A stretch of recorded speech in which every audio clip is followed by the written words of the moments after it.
Okay, so we're going to have a brief chat about the fairly recent opening, I think, of the Nordic EPOD factory in Oslo. So it'd be good to understand just the background to that, because I know it involves yourselves, Eaton, and CTS Nordics. So just be good to understand the relationship between you and then this Nordic EPOD, because I think it's both a company and obviously, so, yeah, just sort of clarify the various parties involved, if that's a good place to start.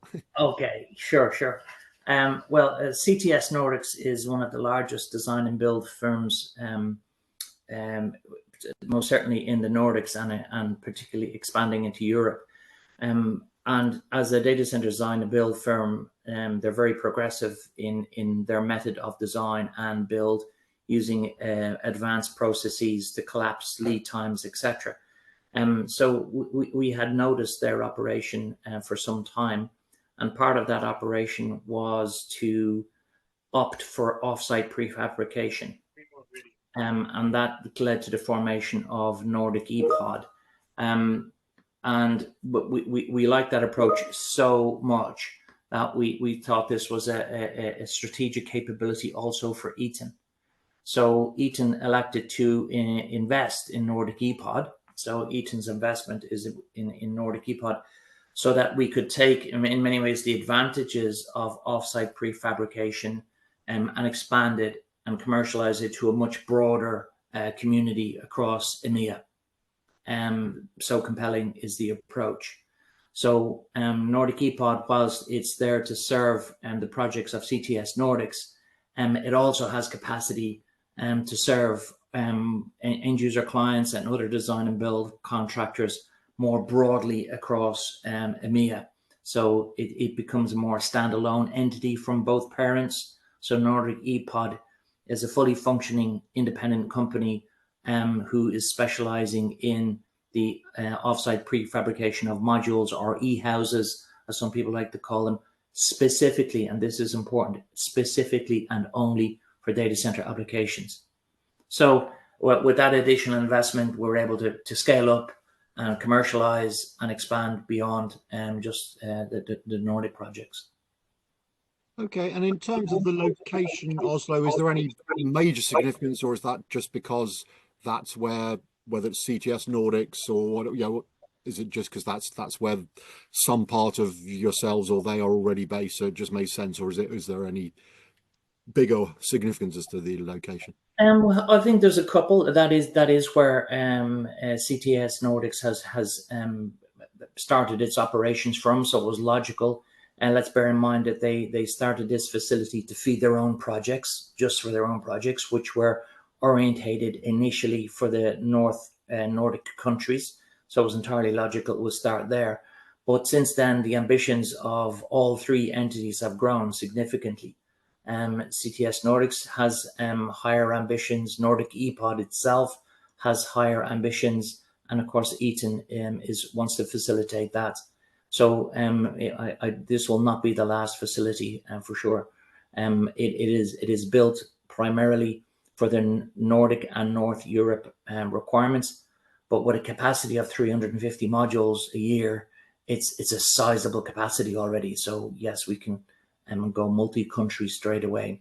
And of course, the Norway is one of the principal countries, that has access to very, very high levels of cost-effective renewable energy, just like other Nordic countries. And the level of engineering, the quality of engineering, the quality that you could see in facilities there are, market leading. It's top class methodologies in place. So is the data center environment being so mission critical, we felt it was correct that we go for the high end in terms of offsite prefabrication. And you'll, that would see, if people visit the website, you'll see the level of automation, the production line approach. It's a very streamlined operation indeed. Okay, and in terms of the EPOD solution itself, you're obviously talking about it, you're quite excited about it. Can you give us a bit more detail about what it consists of? I think there's UPS there, which I guess is dear to Eaton's heart, shall we say, and then there's your energy aware software. Just what are the constituent Yeah. parts, and what does the overall thing, if you like, do? What's its function within the data center? Well, one of the principal differences and the differentiated value from Nordic EPOD is standardization. Again, the analysis of the market show that, offsite prefabricated modules have been around for 20 years. They've come and gone in different flavors and sizes, but they've all tended to be bespoke, tailor-made, project-specific, all the engineering preferences of a vendor catered for. Some engineers like one piece of kit, another engineer would like a different piece of kit. So in each and every time, it was always different. That erodes the value of offsite prefabrication. The real benefit of offsite is standardization. And if you're delivering power to the data center, focusing in on a logical standard power block makes great sense. So now what's unique about the Nordic EPOD standard offering is a 2 megawatt power block, transformer, MV, UPS, battery, LV, the associated cooling, onboard digital, everything fully digitized from day one. So as the modules are built, they're fully digitized. They're shipped with a digital passport that can plug into any BMS system. They also come tested to level 1, 2, high proportion of level 3 testing already done, and then just simply arrive at site. So the huge benefits of standardization far outweigh the indulged technical preferences of, well, I like this type of breaker and I like that type of cooling, yeah, etc. So for clients, they give up some preferences on one side, but that's incredibly offset with all the value of having a more cost-effective module delivered in a tremendously collapsed lead time. So the lead time on these units is phenomenal. So you can really deploy in a very effective way. And that's really the mantra. We want to make a superior product and delivered at a much more cost-effective price point, and in a much shorter lead time. That's the promise of modularization. That's the promise of offsite prefabrication, and that's what Nordic EPOD excel at. Okay, and in terms of the power module approach, if that's the right sort of description, presumably you've seen an appetite for this, which you're now obviously going to hopefully ramp up. So is it mainly, as you say, the collapsed lead times allied to some cost advantage? What is is that the main driver, the fact that, as say, lead times are so much shortened and there's a cost advantage, or is there anything else going on that's making sort of this kind of power module more attractive? Well, it's the scale. So it's the scale of capacity that is available. It's also what's important is that there's other companies offering this as a service in the market. There has been in oil and gas for 50 years. This is nothing new. What's new is the methodology of approach, the digitization, the pre-testing. It's all tailored for the data center industry. So Nordic EPOD do nothing else. It's just for data centers. So that's unique. And of course, with the involvement of Eaton, you've just eradicated your supply chain issues. So Eaton, because Eaton makes the transformers, the MV, the LV, the UPS. So at the heart of every Nordic EPOD power module is all Eaton technology. So we can secure the supply chain. That gives clients and users of the pods great assurance that Nordic EPOD is not just shopping off the market. It is not. They're not standing at the end of the queue when it comes to allocation of equipment from the market. So it's an end-to-end supply chain, all the way from a component level, product level, and now to a power module level that can be delivered to data center clients and contractors all across EMEA. And in terms of those clients, I mean, I'm assuming most of it is new builds, or are you also finding some sort of traction, whether it's brownfields well, they're kind of new builds. I'm talking greenfield, I suppose. Is that the sweet spot, or have you got brownfield and even legacy where what you're offering is potentially attractive to folks as well? Yeah, I think that will come in time. Especially with the level of upgrade that will be required on legacy facilities. It'll come in time, but for now, yes, it's all the new build. The continued growth we see in the market, the appetite, the requirement, let's say, is such that it'll eat up that capacity very, very quickly. And that's why we're looking to expand our operations, even though I think at a single site facility, it's the largest capacity of any modular builder in Europe.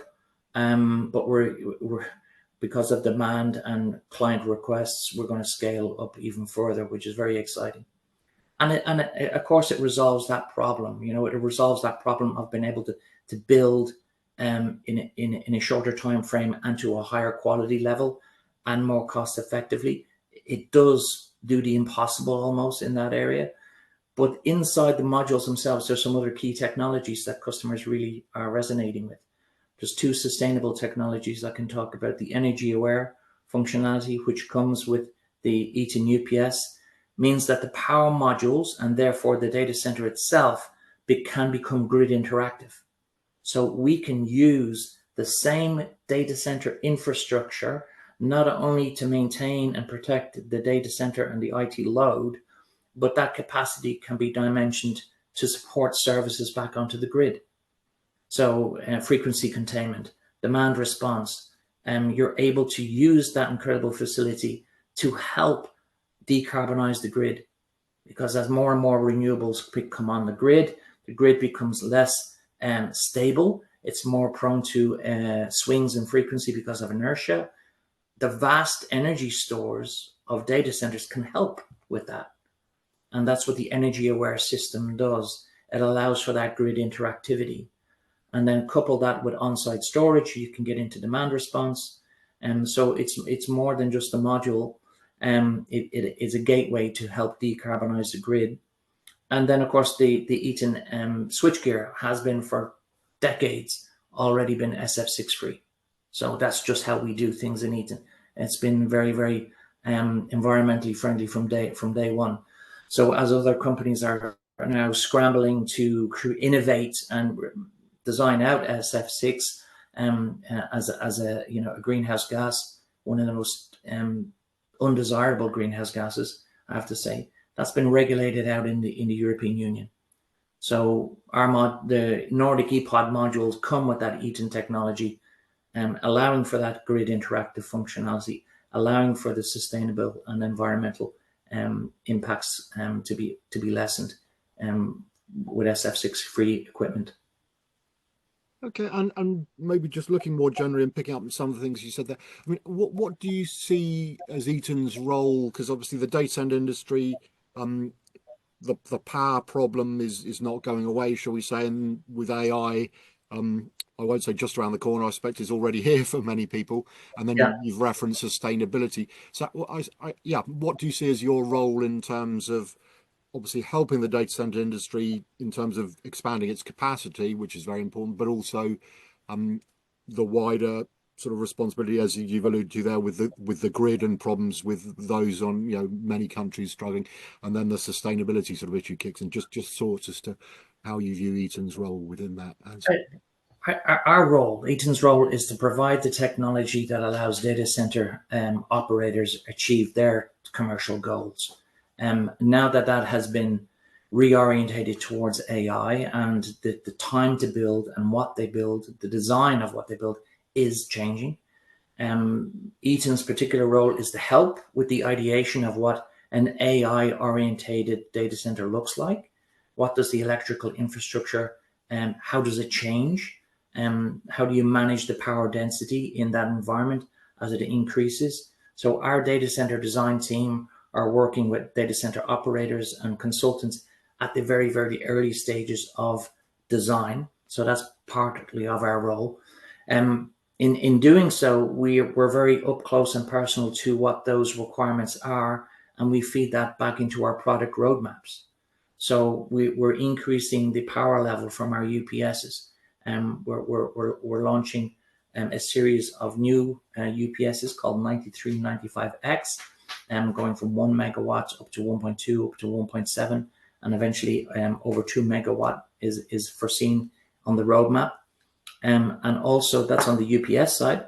And then on the MV side, we're also increasing the power rating of our MV switchgear, all to cater for to data center designers and operators and developers to be able to architect correctly AI and traditional data centers that are hyper efficient and can actually, make a solid contribution to the sustainability goals of those organizations. So it's having the right product available and also having the right capacity. So we're increasing our manufacturing capacity across our portfolio. And we've just opened a new UPS facility in Vantaa in Finland, which has a factor of 3 times the previous capacity of UPS. We just cut the ribbon on it in Q1 and started immediately the project on how do we expand that facility. So we are tightly coupled to the client's requirements in terms of scale, and so that we can be able to allow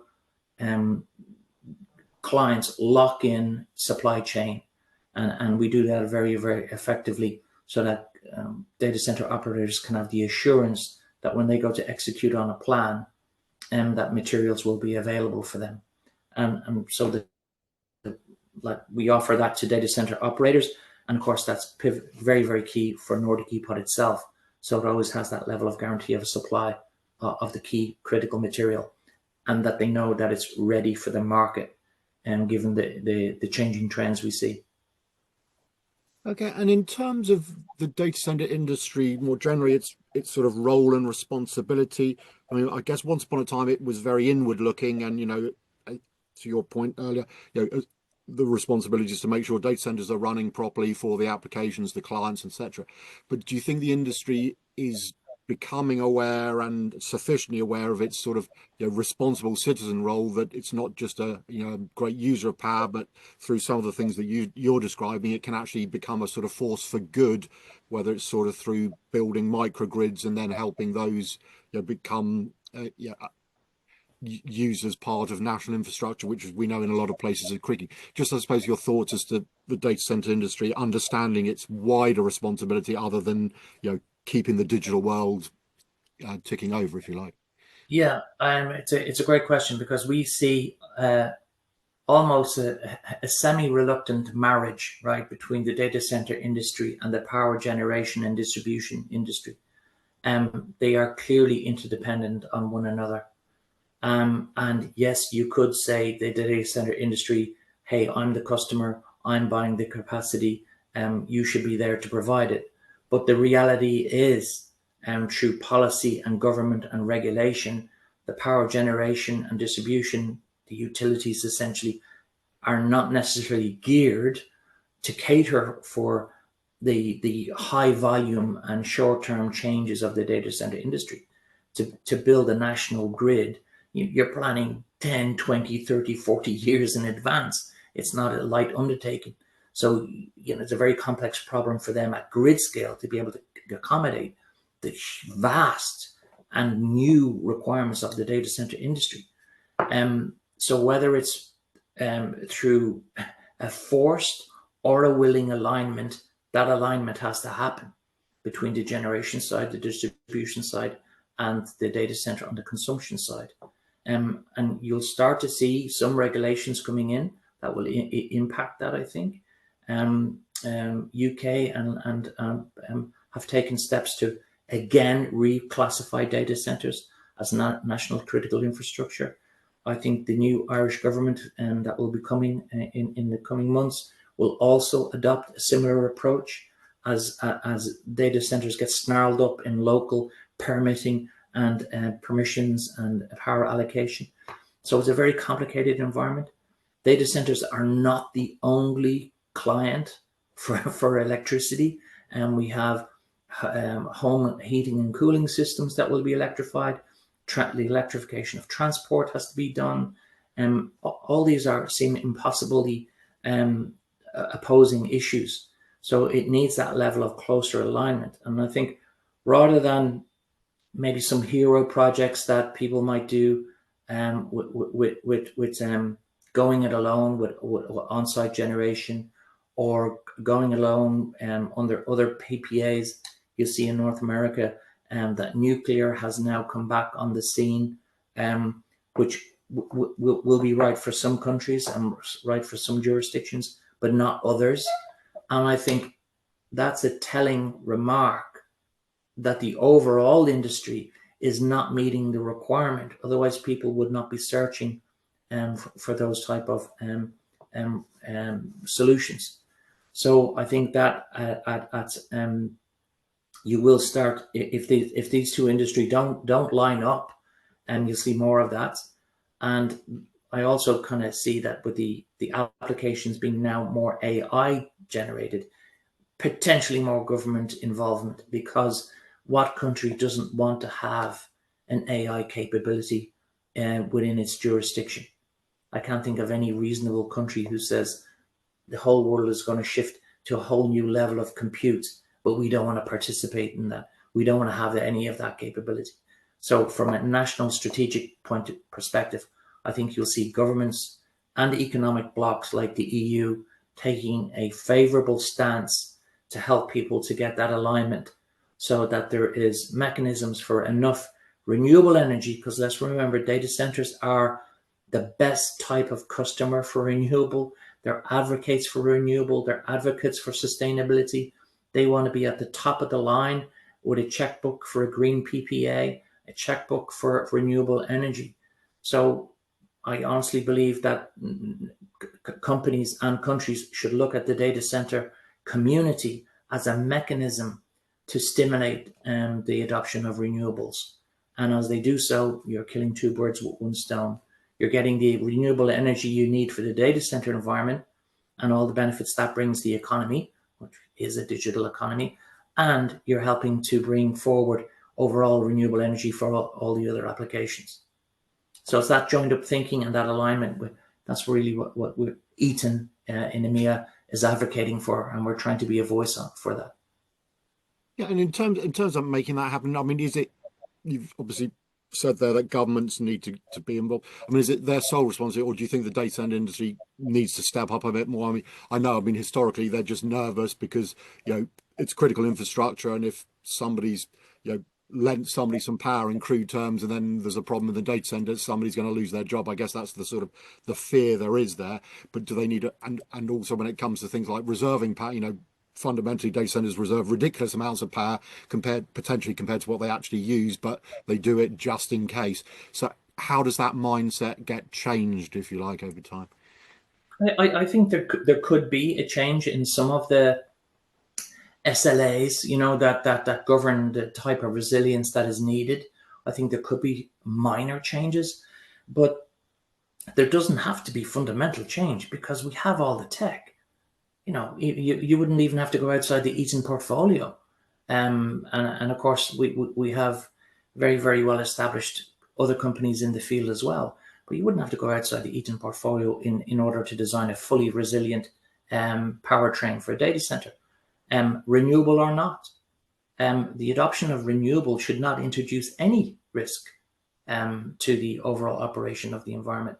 As I said, you can just dimension storage, you can dimension the co-location of battery energy systems with UPS batteries is a very elegant way to use that facility for those services.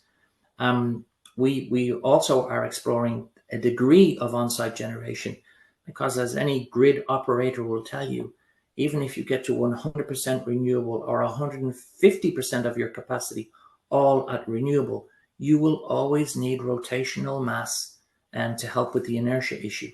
So there will always have to be an element of that type of production, gas turbines, for example, being used to create that. So that'll always be there as a reserve. It'll always be part of the energy mix. And we just want it to be a small mix. So, why not? If data centers were to have gas turbines on-site generation, what a very elegant way for them to also then use that for grid services, especially when renewable energy becomes available.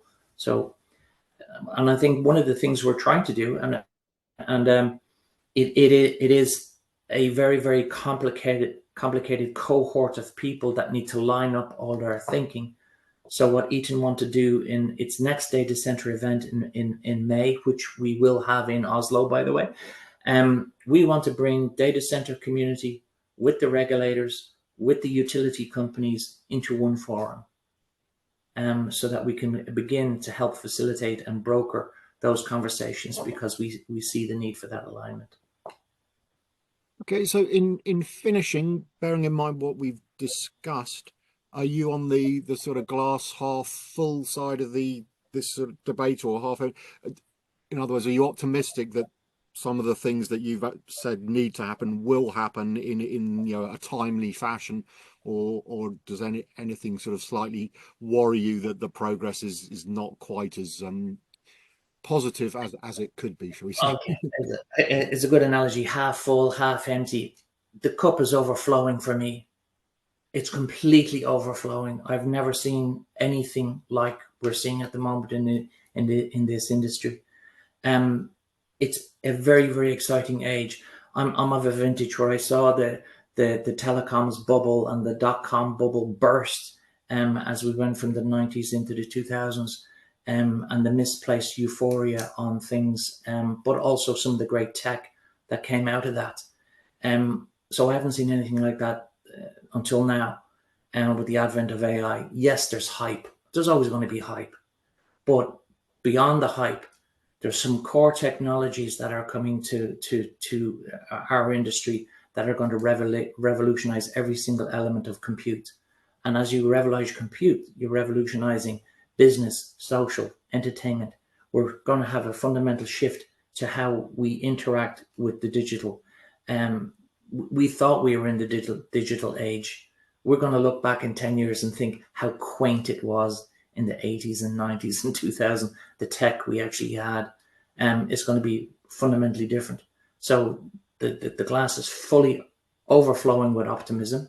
We just need to make sure that we do it in a way that's responsible to the planet, that we're true to our environmental aspirations as a collective, and that calls everybody to play their part. We're just waving the flag to say that the data center facility itself is not just a dark black consumer of energy. It's a vibrant piece of the economy. It is primarily where the economy now lives and functions. So if you, and especially when you're forward looking as to what the economy will look like. And one of the benefits is the investment in these data centers can unlock the investment in renewables. They will be the best renewable customers you can find. The facilities themselves can also help decarbonize the grid by having a secondary purpose for some of that infrastructure, and never, ever compromising the primary role of the data center, which is to support the IT applications and support that load. Okay, as ever, it's been brilliant to chat, Ciarán, and some fascinating insights into what's going on, both obviously at Eaton and more generally within the industry. So I'm just very grateful for the time you've given me. Thank you very much. Thank you. Thanks, Philip. Great to see you again. Take care.